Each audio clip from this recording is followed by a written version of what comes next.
and welcome to the Spirit Room, everybody. Today's special episode of In the Flow with Lori Albert is so incredibly exciting to me. My very special guest today is my meditation teacher, Davidji. Davidji has taught millions of people around the world how to open their hearts through meditation, create powerful intentions for themselves, and manifest their dream lives, right? He works with law enforcement agencies, companies and organizations, and individuals to teach them how to not only meditate, but why to meditate, and this is the really cool part, how to de-stressify their lives, which happens to be one of the titles of his many books. Just this week, USA Today listed him as a top 10 meditation teacher to follow in 2022. So, congratulations on that, and welcome to the Spirit Room, Davidji. Thank you for being here. Yay. Thank you so much for inviting me to hang out with you and to be a part of your world. I'm so thrilled with all the amazing things you're doing, your book, your journal, and this podcast. So awesome. I couldn't wait to be a part of it, and I'm thrilled to be here. Thank you so much. Thank you so much. So the reason that that was really the wrong way to say it, but I love how you incorporate meditation and manifestation together. And I really think that people might not exactly understand that they're really very closely linked. And I would love for you to talk a little bit about that and teach us a little bit today about that. Sure. Everybody has dreams and desires. Everybody. Even the person who says, no, I don't desire anything. I'm perfectly content as is. To that, I just, okay, whatever. But we know that everyone has dreams and desires. And so how do we get them in flow? How do we move from having this thought, this desire, to actually living it? How do we get that? Sometimes it's a really long runway and it takes, months and years. And sometimes we can make something happen relatively quickly. Are we actually making it happen, or are we just aligning ourselves with higher forces than ourselves and getting on board that process? Mm-hmm. So meditation, it's a very, very important tool. It's the tool that you and I use to start our day, to create the trajectory and to flow through the day, so we have just a little bit of stillness and silence in us when we're having thoughts and conversations and taking steps and making decisions. So it's really important to start our day with meditation. And of course, the second meditation of the day, the bookend of the day, that second meditation where we just let go of all the stuff, all that energy that we absorbed over the course of the day.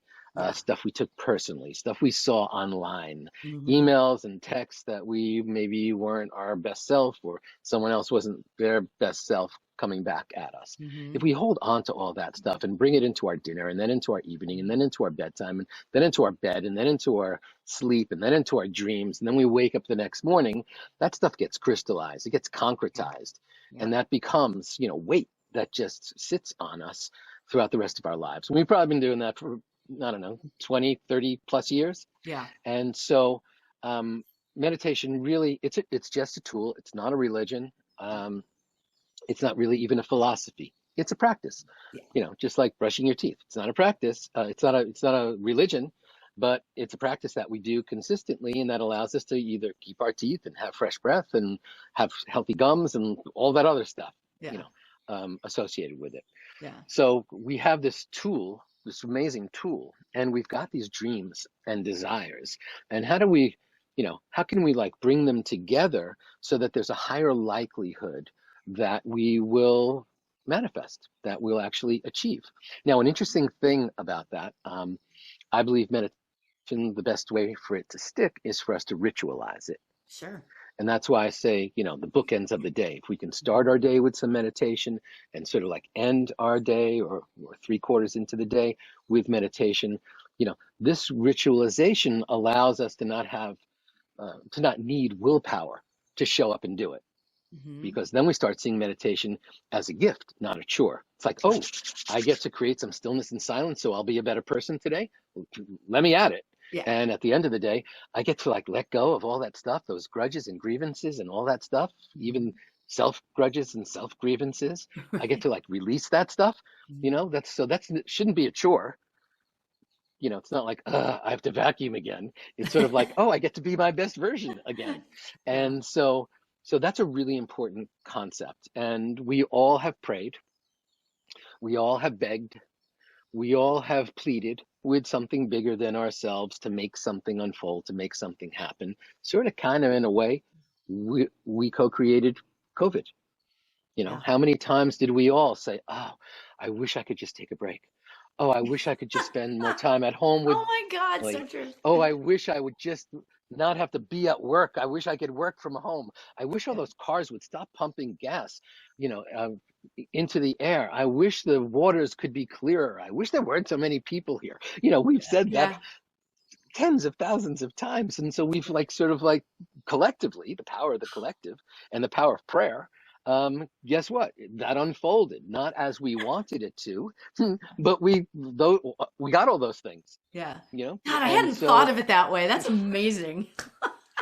So it's a little scary. We collectively were very, very powerful, and individually we're so, so powerful. And the work that you do with people, demonstrates that, how you empower people and allow them to, awaken their healing. It's so important, the work that you do.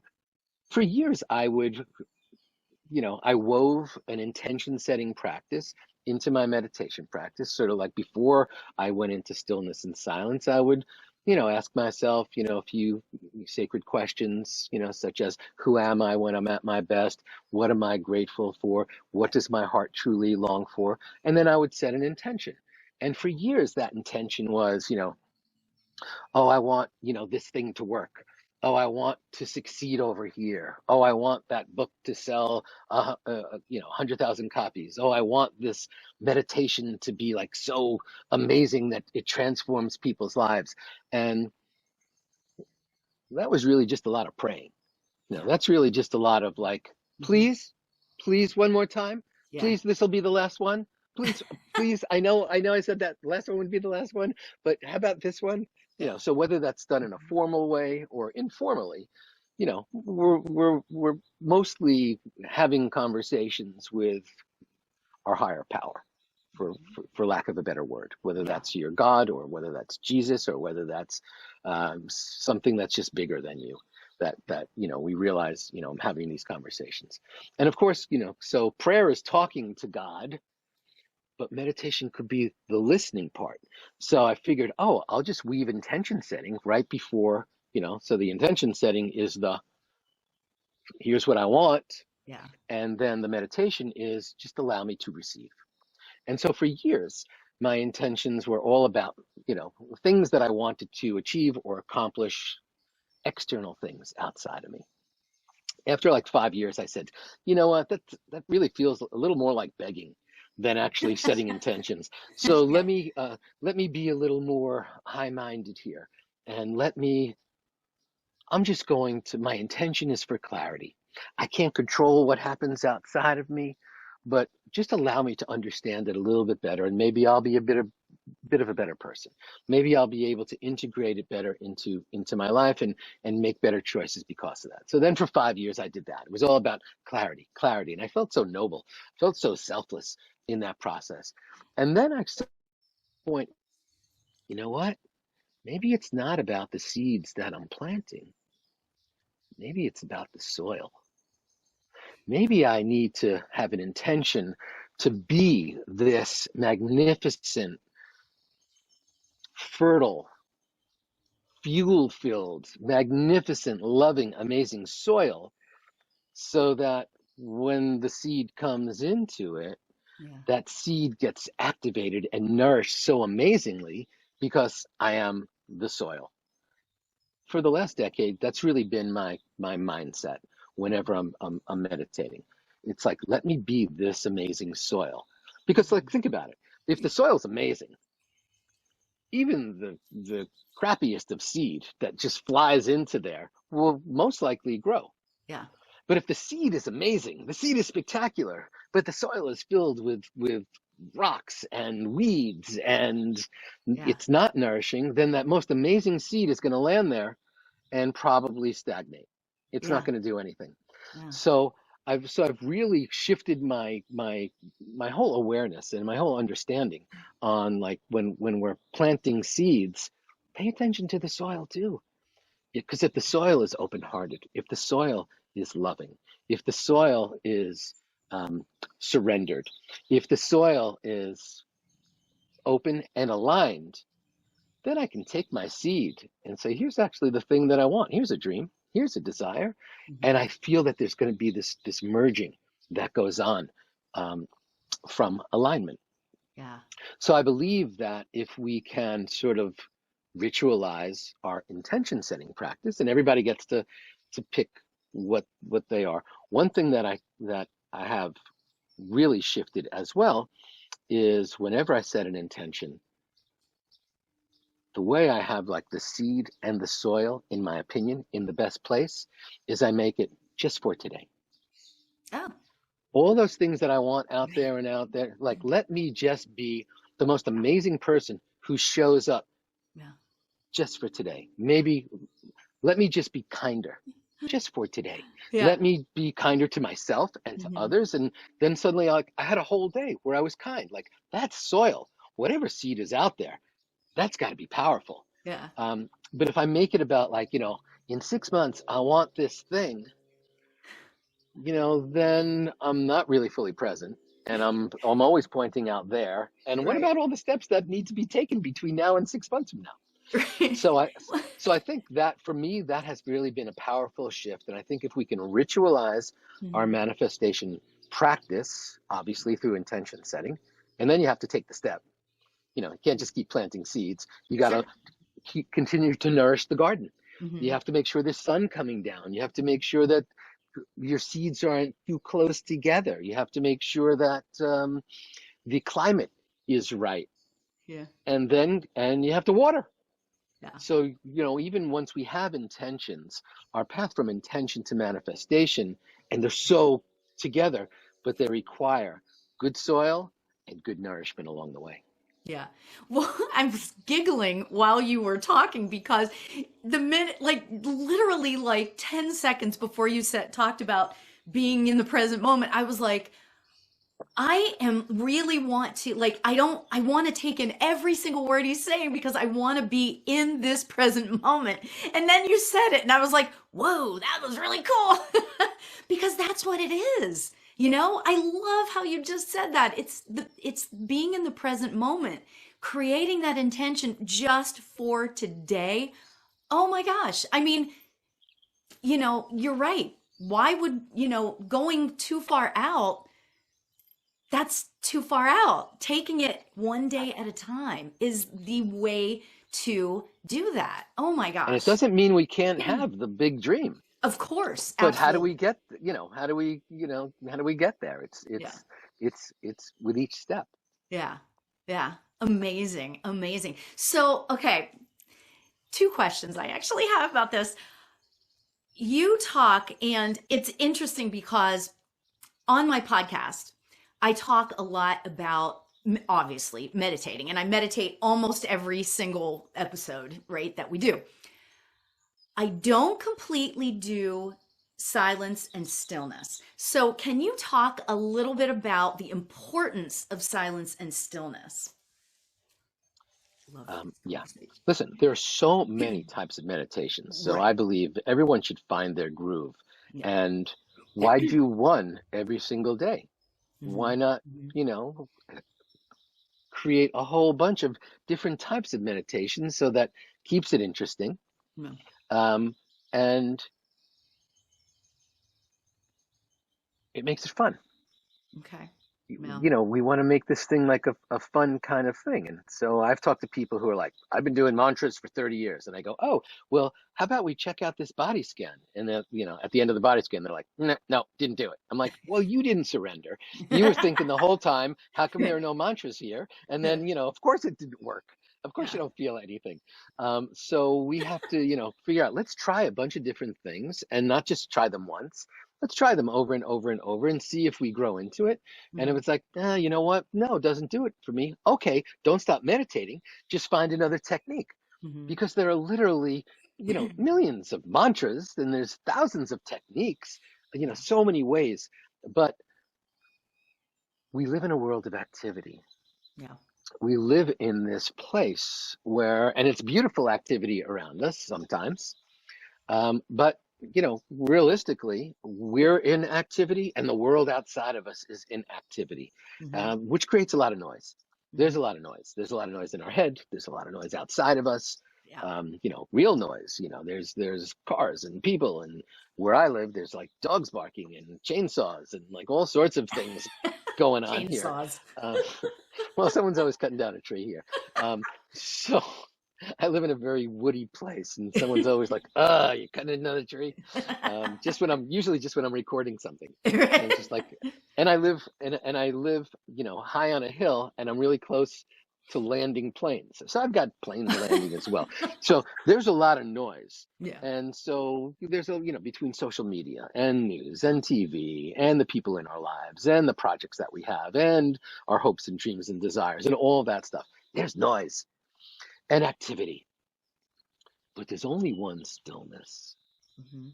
And so if we look at our 24-hour day, how much of that 24-hour day are we really still? Mhm. And I know, there's no such thing as our brain getting to zero in terms of it working. We're still going to have the same amount of thoughts when we meditate as when we not meditate. Um, but if we go back to the ancient teachings of Patanjali in the second sutra of his 196 sutras, he says yoga chitta vritti nirodha, which is oneness, yoga, oneness, union, is the progressive quieting of the fluctuations of the mind. It's not about stopping thought. It's just about slowing the swirl down just a little bit. And so we don't need a global pandemic to slow the swirl. We can actually slow the swirl inside of us on a daily basis. So if everything is activity, including when we sleep, we're dreaming, we're moving around, we're doing all that stuff. Where's the stillness? Where's that moment where we're not in activity? Well, we can create it. We can start our day with a little bit of stillness, just a teeniest little bit of stillness. And now that stillness will be in every thought we have. Things will come to us just a little bit slower in every word that we speak. Maybe our choices, maybe before we blurt out an answer or cut someone off while they're speaking, maybe we take a breath and allow something to coalesce inside of us before we then pop it out. Maybe right before we take that step or send that email or do that thing, we go, just get still for a millisecond there. Yeah. But if we planted that seed as part of our morning practice, then that's going to sort of like flow through every single interaction, every conversation, every thought process that we have.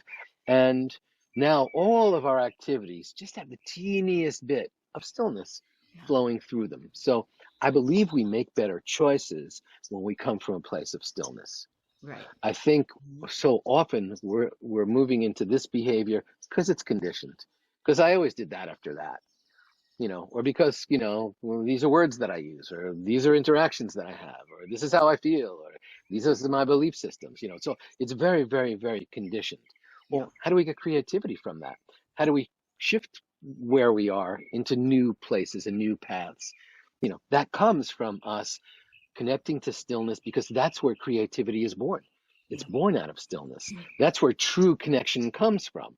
It's in that between space between our thoughts, space between our words, space between our actions, space between our heartbeats, space between our breaths.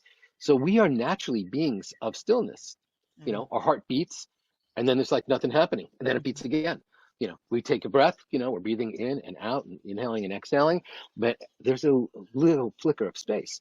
between each one of those. So imagine if we could weave that as well into everything that we do. So I would say there are so many meditations that are um, not necessarily still in their doing, but the result of them is that we've built up and created, or at least tapped into, a little bit of stillness inside. Hmm. And And don't you so, think that we crave that? I feel like that we crave that. I feel like because, gosh, several years ago I went to Sedona and we were ATVing through the back wherever, and all of a sudden I realized that it was dead silent, right? So I made everybody stop with like all these people, and I'm like, you guys, everybody stop talking. And I was like, oh my God, it was dead silent. And I love that. But what's interesting about that is that I brought that up to somebody I brought that up on one of my podcasts a couple of weeks ago. And I was like, people were like, yeah, I love it when it's totally silent. And I'm like, I think we crave that. I think that we want this. I think that we want to meditate. People just worry about something about it. I don't know what they worry about, but I think that they crave that. I agree. I agree.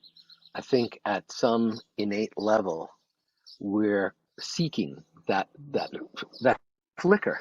It can Yeah. just be a flicker, that flicker of silence, that flicker of stillness, and which is why we say, everyone stop, turn on, stop talking, just listen for a moment. So even here, when I'm silent, I've got all these birds around, Yeah. you know, Right. I spend a lot of time at the beach. There's that space between the waves. The waves are crashing, and suddenly you'll hear it like building, and then suddenly it's like right after it hits, right after that, boom. And it's like, oh my God, that's amazing. Yeah. That's spectacular. That's Yeah. just amazing. Yeah. So yeah, I think at some innate level, we know it's our true nature. Yeah. We're pure unbounded consciousness, obviously. Yeah. So I don't know if you hear plane over my head and chainsaw in the background. That's my, it's my world. Welcome to my world. Um, but yeah, so even no matter what. Listen, if there was no space between the notes, there would be no music. It Yeah. would just be one long note, Yeah. but Yeah. it's the space between that creates the beauty of music, and it's the space between each note. And then because when you have a space after one note, that next note could be anything, Mhm. and Oh, that next wow. What a thought could great be thought. anything, Ooh, right? It's that's so powerful. cool. Oh my God. That's really amazing. I got chills on that one. Because you don't know where it's going to go. Oh my God. I Right. don't know. See, it just came out of your mouth, and look at the impact it had. Oh, how much I love that. So how do you then talk to people about, like, I get a lot of people that come and we're like, so do you meditate? I'll be like, do you meditate? And they'll be like, I try, but I'm not very good at it. I'm like, what? There is no, so I try. And what I've learned so much from you about teaching the meditation, of course, I'm one of your certified meditation teachers, but one thing I like to tell people that you've taught me is that just show up. Doesn't have to be any big, you don't have to do the hand mudras, and you don't have to do all that crazy stuff. You don't have to sit. You can sit however you want. You can lay down. You can do whatever. So how do you talk to people when they say, oh, well, I'm not exactly sure that I'm really good at meditating, or. Yeah, well, I think that even the most seasoned meditator is not necessarily, good at Yeah. meditating. Yeah. It's normal for us, considering there's so much activity and there's so Yeah. much noise and there's so much stuff going on, Yeah. that right now I'm sure that you're getting texts and people in your content, and there's like all this other stuff that's happening and going on in the background. Um, and so we can either buy into it or we can not. And I think that's, the most important thing. Everyone, especially the brand new meditator, needs to realize we're used to being in activity. So it would make sense for you to be restless. It would make sense for you to be fidgety.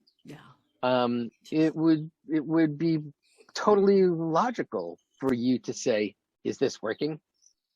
It's been a minute and a half. Is it working? And here's what we know. I mean, and it's a really important and valuable tool. All the research studies that have been done on meditation, all of them, show that there's neurological stuff going on, shows that there's chemical and hormone, nourishing chemicals and hormones that are flowing through us and elevated when we meditate. All of these studies show that no matter what you're thinking. So we think, oh, I'm sitting here in silence, or I'm repeating a mantra, or I'm watching my breath, or I'm doing this technique. And realistically, I'm supposed to be, in bliss land. I'm supposed to be floating on some cloud. I'm supposed to be, in some space where I'm not having judgment. And meanwhile, I'm finding myself in the supermarket. I'm walking through the supermarket and I'm thinking, yeah, these are the things I need for dinner tonight. And what about that conversation I had last week? And my knee itches, let me scratch it. And now my other knee itches, let me scratch that. And like there's just all this stuff, and we think that we're supposed to be having these high-minded, deep either bliss moments, or these very, very esoteric, metaphysical, am I in my body now? Have I left? Am I merging with the universe? Like all that stuff. That puts a lot of pressure. You close your eyes, you're not necessarily supposed to, float up to a cloud. And so the beauty of meditation, what we've been able to really find out just in the last 5 years. So, I mean, that's the amazing thing. Just in the last 5 years, we realize it sort of doesn't matter what you're thinking about. And it doesn't matter if there's no hierarchy of thought. So if your thought is, oh my God, I just want to be a better person. Or if your thought is, did I buy 3 lemons or 4? Or if your thought is, oh, I can't stand that person. Or, oh my God, I'm in just total bliss mode. Like that actually doesn't matter. It doesn't matter what those thought forms are. And the more noble thoughts don't take precedence over the stupider ones, like, is my gas tank half full or do I need to fill it up? So I think that's an important component, and that's an important aspect. Just show up. It doesn't matter if you're fidgety. It's okay. That would be normal. And as you get more comfortable and more comfortable, you'll spend more time in the object of your attention and the less time in your fidgetiness. What we know is that's not the magic of meditation. The magic of meditation happens when you open your eyes and you're back here with the rest of us. And now that little piece of stillness and silence, even though you thought it was a grocery store conversation or some other type of thing, it's actually flowing through every aspect. So you don't have to be high-minded or noble-thoughted in your meditation. You just need to do the thing. Just show up and do the thing. And the magic unfolds. It's no different. You go to the gym and you get on the treadmill and you lift a few weights, and like the transformation doesn't occur, in the 30 minutes or hour that you're at the gym. The transformation occurs over time and when you're not in the gym. And then suddenly, weeks later, you're like, woof, I just feel so much better. Same thing with meditation. It's a cultivation. It's a practice. That's why we call it a meditation practice. And so everyone, if you could have just done it and then not had any issues whatsoever, then His Holiness the Dalai Lama wouldn't be meditating every day. He would have said, you know what, I think I got it locked in 20 years ago. I don't need to do this anymore. But, all the great meditators of the past and of the present and of the future will be people who show up every single day, no matter what's going on, and just do the thing. We know that His Holiness the Dalai Lama, considering what he talks about when he's in waking state, we know when he's meditating, he's thinking about, my people are being oppressed by the Chinese. Oh, I have to go to that place in Dallas in 2 weeks and make a speech. We know, everyone's having thoughts. Yeah. And so if we can just give ourselves permission, show up and do the thing, know that the work is being done, no matter what's going on inside of you. And if you're fidgety, if you're restless, just keep showing up Yeah. and keep exploring different types of meditation techniques. Mm-hmm. Some actually, there's some mantras that I actually use that make me feel calmer and more comfortable than others. I don't know that they're doing anything better for me, but at the end of it, I feel a little softer. So maybe that worked. Maybe not. I don't know. I can make up a whole story, but we have not yet, modern science has not yet been able to go into the brain and see what state of consciousness you're in and how that compares to your previous level of consciousness, or if you're better, or if that's going to work 3 hours from now, or, 3 days from now. But we know that we are emotionally, physiologically, chemically, hormonally, neurologically shifted every time we just close our eyes and do that thing. Yeah. And what's interesting is that, I was thinking back to a couple of years ago, I had a procedure done.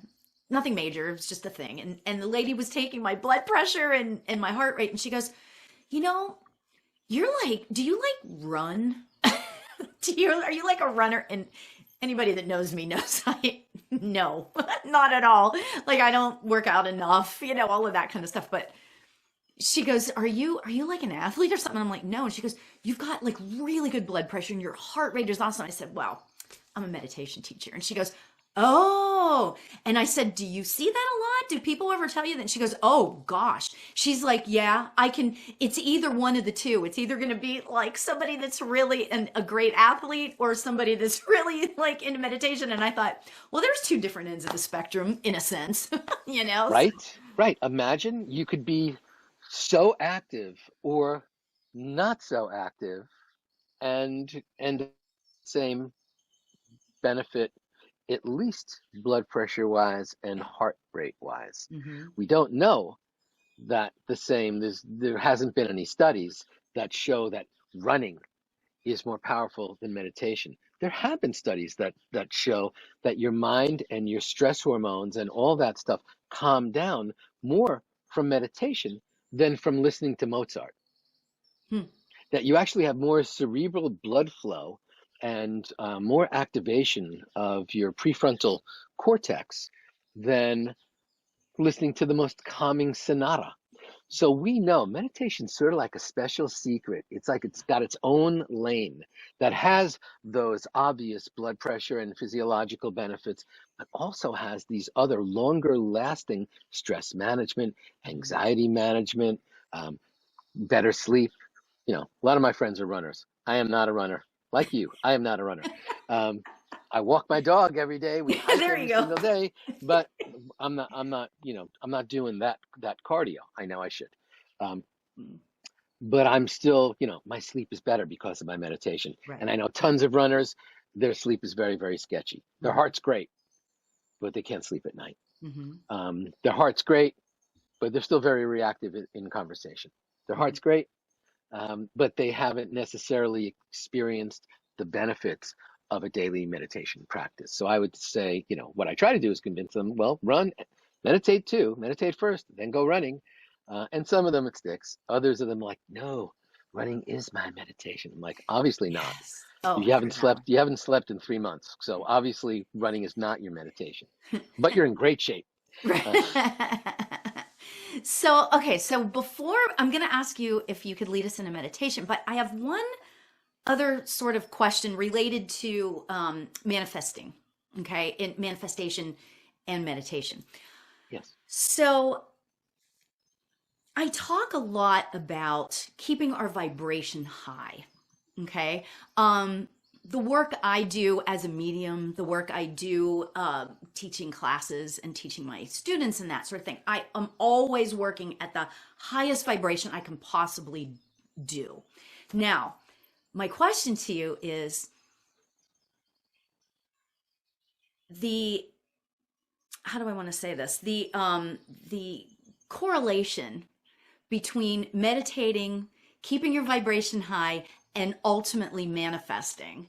I'd love for you to talk just a little bit about that, what your thoughts are on just keeping your vibration high. As a sensitive person, as an empath, as a medium, or just anyone? Well, anyone. The idea of keeping our vibration high in order to manifest what we want in our lives. I feel like that through meditation, we can do that. We can raise our vibration, like because of that stillness and that silence, because when we let things go and we sit in the present moment, that allows us to be more grateful. That allows us to be more understanding of the present moment. Like right here, right now, everything is great, like right here, right now. And I don't know, I'm just trying to have people understand how meditation can really help you raise your vibration and keep it there, potentially, hopefully, in order to manifest the life of their dreams. Okay, so part of this is what we spoke about earlier, which is there's a lot of noise. Yeah. So the only way that we can either have clarity through that noise or see through the noise or hear through the noise or any of those types of things is for us to have some technique to help us be as aligned as possible. Aligned with everything that's going on. Obviously, if there's alignment in everything, then we're going to flow more gracefully. If there's not a lot of alignment, and we know what that's like, hang out with someone who's not aligned with you politically or belief system wise or lifestyle. And suddenly it just starts to get a little challenging. It's like, oh, I guess that's off topic. I guess I shouldn't go there, and I probably shouldn't go there. And then you find yourself like forcing a conversation, or you don't want to get into an argument or something along those lines. So there's not alignment there. So there's not that same ease of energy exchange. Right. So I think that's a really important component of this. And so when we look at our lives and we look at the lives of everyone around us, we know that we're always going to make better choices from a calmer place. Just whatever that choice is. It doesn't even matter what it is. We're probably going to make a more conscious choice than a less conscious choice. Now, every being on the planet is doing its best. Pick the most horrible person you can think of. Everyone on the planet is doing their best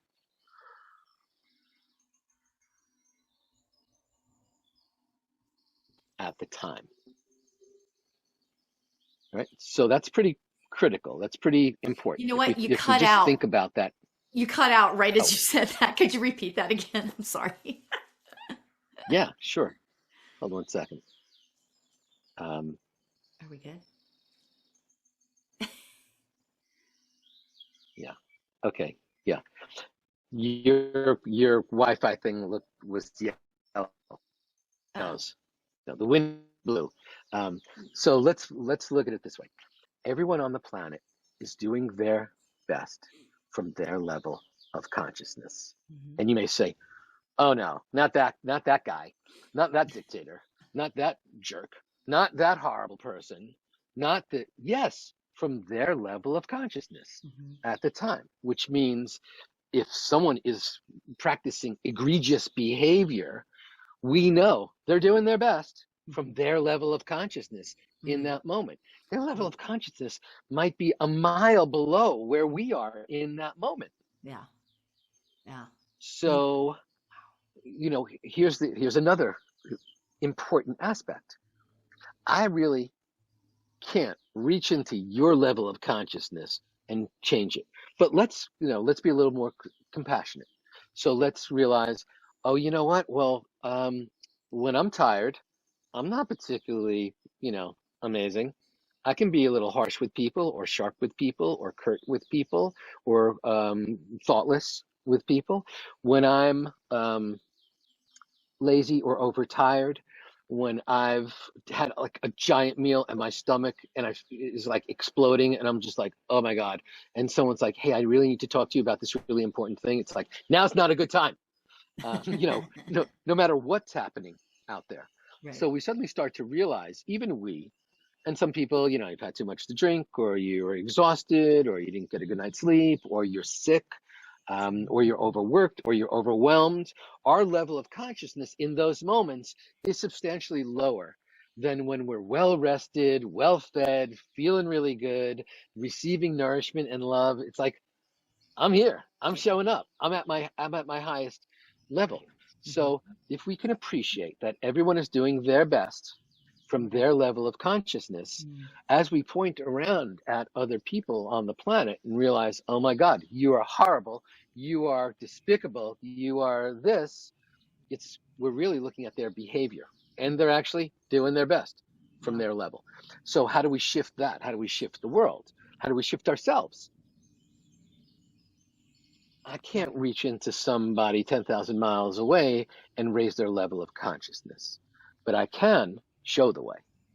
I can raise my level of consciousness, Mhm. and then I do better things. So it's not about, hey, do what I'm doing. It's, we just raise the vibration. Right. Oh, wow. So the highest vibration always wins. This is actually in physics. It's called entrainment. We Mhm. see it. The typical example, or the easiest example, is watching flocks of birds.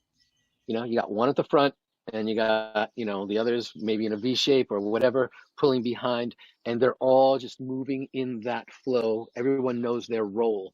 The guy at the front, kicking it out. Yeah. The one at the back, just coasting and resting. And, the one at the back is saying, my vibration's probably not high enough to lead the pack right now. Let me just hang in the back and coast on all the, we see it with ducks and geese.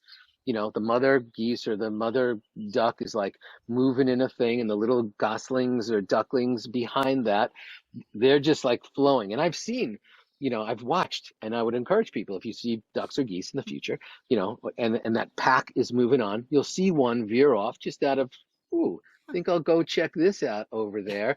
And then suddenly they realize at a certain point, it's like, oh, the energy went that way. It's called entrainment. This Yeah. is energetic. This isn't, Yeah. this is all energy. So energy exists with schools of fish and Yeah. with flocks of birds, Yeah. and like, and with all that, it exists inside of us as well. Of Mhm. course, we know that energy is real. We know that energy cannot be created nor destroyed. Einstein said it, not me, that it can only be changed from one form to another. So we have the opportunity to let me raise my vibration, and those around me, perhaps they will be entrained. They'll see my vibe, and we know what that's like. You hang out with someone who's like a downer person, if they're the strongest energy, suddenly everyone's brought down by it. Yeah. You hang out with someone who's uplifted and feeling great, and um, like you're like drawn to them, and you just like, I love that energy. I want to be part of that energy. Yeah. We get entrained, Mhm. into that process. So no matter who it is, we realize, oh, I'm drawn to uplifting energy as well. If I can just raise my vibration, then those around me, their vibration will be elevated as well. So if we know that this is a practice born of physics, this is like the planet works on this kind of thing. Yeah. Well, it works internally with us as well. Mhm. If we're only having negative thoughts and we're only saying how much we suck to ourselves, Yeah. you know, unlikely that we'll say, and I'm so thrilled to be here and I just want to keep moving on and doing great things. We're Right. we're we're going to be, pulled into that. So how do we do that? How do we always keep, first of all, I don't think we can always, but um, we can always shift our attention from one place to another. And I'll prove it right here. So let's all think about something that we've been just over the past couple of days that has been bothering us or disturbing us. Maybe someone said they were going to do something, they didn't. Something was supposed to unfold a certain way, it didn't. Get clear. Don't go too deep. This isn't therapy, but it's a irritation, it's an annoyance, it's been biting on us a little bit over the last couple of days. And now close your eyes, and through your nose take a long, slow, deep breath in, and watch that breath. And when it gets to your belly, hold it there, keep holding it and watching it and witnessing it and observing it, and keep watching it. And now release that breath and watch it as it moves up your chest, through your throat, out through your nose or mouth. Keep exhaling out, hold that breath out, keep witnessing, keep observing, keep watching it. And now breathe normally and open your eyes. And that was about 16 seconds. And in those 16 seconds, if you were playing along, you, Lori, were playing along. Hopefully everyone watching us is also playing along. If you were playing along, you weren't thinking about that thing I just asked you to think about. Mm. Oh God, that's so true. Right? Yeah. You were fully present. You were not in the past. You were not in the future. You were not thinking about that irritation. Perhaps you are now, but three things get proven by that just 16-second experience, because that's a meditation in itself. Yeah. One, Mm-hmm. we realized, oh my God, I can actually direct my attention to anywhere that I want it to be in any moment. Because I didn't say, close your eyes and stop thinking about that thing. I never mentioned that thing ever again. I just said, close your eyes and watch your breath. And you were able to, here's number two that we learned, introduce a pattern interrupt, a break in the action. Mm-hmm. And number three that we learned, object of attention. If we can create an object of attention, I don't have to be stuck over here. I can be over here. I get to direct it anywhere that I want to go. So we know we can shift our mindset, we can shift our attention, and shift our vibration accordingly by leveling up in so many other ways. Right. Wow. That was incredible. That was cool. So let's Oh, meditate together. Let yes. me guide us through a process. Please And do. Thank you. here's what we experience when we meditate. It's realistically, it's a pattern interrupt. It's a break in the action. We have an object of our attention that we keep drifting our attention to, and it's a full-on present moment experience. So I'm going to share this concept known as metta, M-E-T-T-A. Metta means unconditional loving kindness. And we know that our heart is, a finite thing. It's actually, it's an organ, it's a muscle, it's a physical thing. It's about this big, and it's finite. But we know that unconditional loving kindness as it exists in the world around us is infinite. So imagine if we could breathe infinity into this finite thing and then flow it back out. In that practice, we'd be expanding our heart, not just physiologically, but energetically as well. So if you've been holding on to a grudge or a grievance, this will change it in 2 seconds. If you've been judging someone or yourself, this will snap you out of that. And as the amazing 12th century Sufi poet Hafiz said, I'm simply a hole in the flute through which the Christ breath flows. We're not Christ, we're not the breath, we're not the flute, we're just the hole. We are conduits. Yeah. We're conduits of energy. Yeah. That's who we are. Yeah. So let's everyone settle in. Remember, comfort is queen. And ever so gently allow your eyelids to float closed, as comfortable as possible. And now let's take a long, slow, deep breath in of metta, unconditional loving kindness, and allow it to come into our heart and expand our heart as wide as possible. And as we exhale, let's send it out to all of our loved ones, those near, those far, and those who've left this earth plane. You just feel yourself. You breathe it in, your heart gets full, you flow it out, because you're just a hole in the flute. You're just a conduit of love, of energy. You're just a channel of love. Again, long, slow, deep breath in. Feel your heart expand. And as you exhale, just flow that metta out to all your friends, those near, those far, and those in the beyond. That's who you are. That's what you do. You breathe in unconditional loving kindness. Your heart gets filled. It widens just a little bit, and then you flow it out. You're just a conduit of love. You're just a love machine at this point. Again, long, slow, deep breath in. Allow metta, unconditional loving kindness to fill you, fill you, fill you. Your heart's overflowing with love at this point. And as you exhale, send it out to all your acquaintances, all those people who make your life possible, and you don't even know their names. Maybe they're working on your Wi-Fi. Maybe they're working on your your bank. Maybe they're working on your food. Maybe they're working on stuff you just ordered from Amazon. Whatever it is, all those people whose names we don't even know who support our lives. Let's just bring that into our heart, expand our heart, and flow it back out. One more time, long, slow, deep breath in. You've got so much love to spare at this point. Feel your heart growing, growing, growing. And as you exhale, send that unconditional loving kindness out to one person with whom you have a grievance.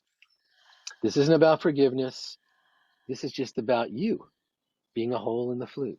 You being a channel of unconditional loving kindness. That's who you are. That's what you do. Again, long, slow, deep breath in. Feel your heart expand. And now flow that out to every sentient being on the planet effortlessly. Every human, every dog, cat, every elephant, rhino, every bird, every fish, every dolphin, every whale.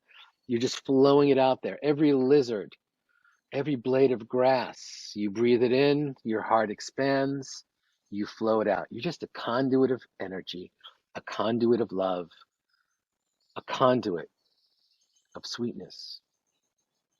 Again, long, slow, deep breath in, feel your heart expand. It's wider than it's ever been in your entire life.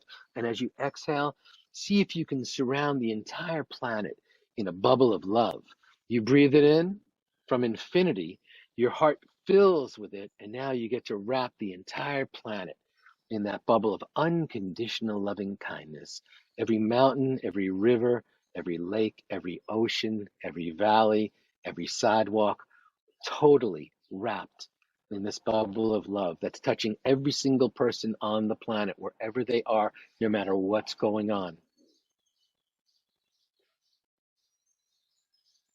And stay in this space just for a little bit, realizing your true conduit nature. You're a conduit of love. And you flow it so effortlessly. That's who you are. That's what you do. You're a conduit of healing.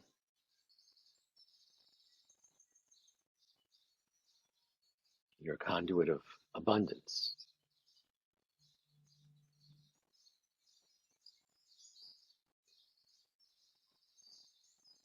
And now see if you can connect a thread from your heart to someone else's heart who's suffering, struggling, or in pain. Just allow that thread to connect your heart to theirs. And now breathe in that metta, that unconditional loving kindness. Feel your heart expand so widely. And as you exhale, allow it to flow from your heart to theirs on that thread. You're a conduit of healing. You breathe it in, it's infinity. It fills your heart. Your heart's so intentional and innocent at this point. And then you flow it. Flow that healing light from your heart to theirs.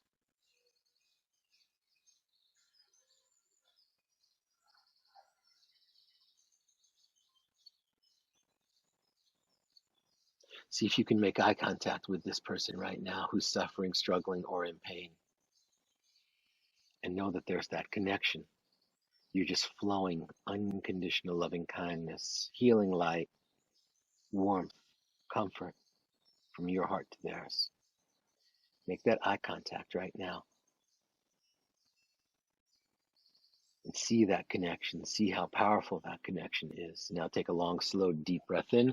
Allow that thread to dissipate. Do a final nod to that person. They nod to you. You nod to them. And you can see their pain being released.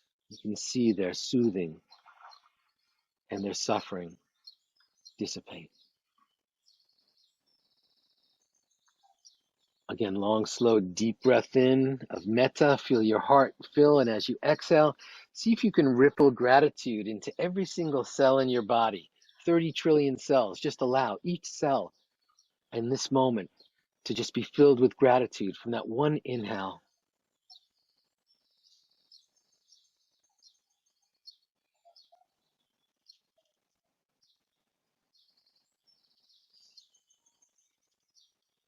And finally, long, slow, deep breath in. Feel your heart expand with that infinite flow of metta, unconditional loving kindness.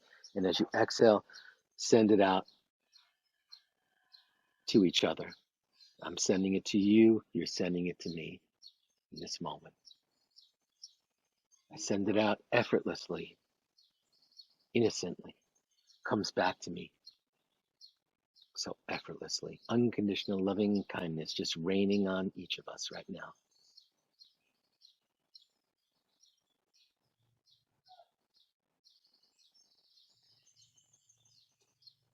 And this is your true conduit nature. And this is truly who you are. This is what you do. You're a channel of love, a channel of light, a conduit of healing, abundance, energy. And now take a long, slow, deep breath in. And just let that go.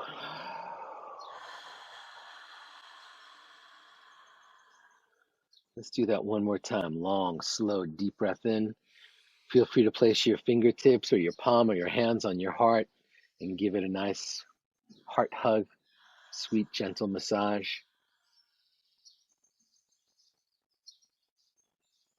As you just breathe metta into your heart and flow it out.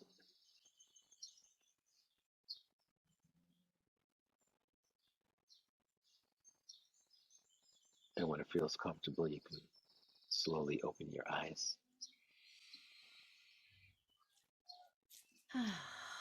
And welcome back. Oh my gosh. How can we hold a grudge or a grievance when we're conduits of love, right? Gosh. I mean, there's tears in my eyes. That's just, oh, so incredible. Incredible. Wow.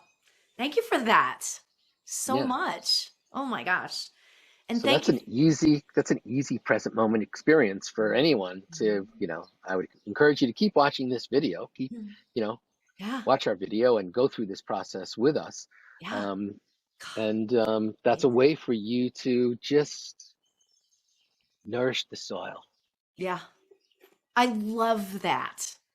Nourishing, keeping the soil fertile and that makes so much sense and it's so real. Oh my gosh. You know what I love about you is that you keep things so real life, I mean, you don't talk in the in the ethereals. I mean, you do a little bit, but just enough that we get it, So I appreciate that so much. My So pleasure. So I just am so honored that you would be here today. Thank you so, so much. And I wanted to show, if anybody can see his book, this is my favorite. You can see that I have bookmarks all over it. He's got so many books. Secrets of Meditation is another one. De-Stressify. I mean, there's so many books and they're all sitting right over here. But you can reach Davidji at davidji.com. I will put his information on here. Now, the one thing I do want to say is, if you are interested in learning to be a meditation teacher, this is the man to learn it from. I am a certified Masters of Wisdom and meditation teacher with Davidji, and I was telling him before we started that it changed everything for me. I mean, it truly changed everything. It changed my thought process. It changed literally my appearance.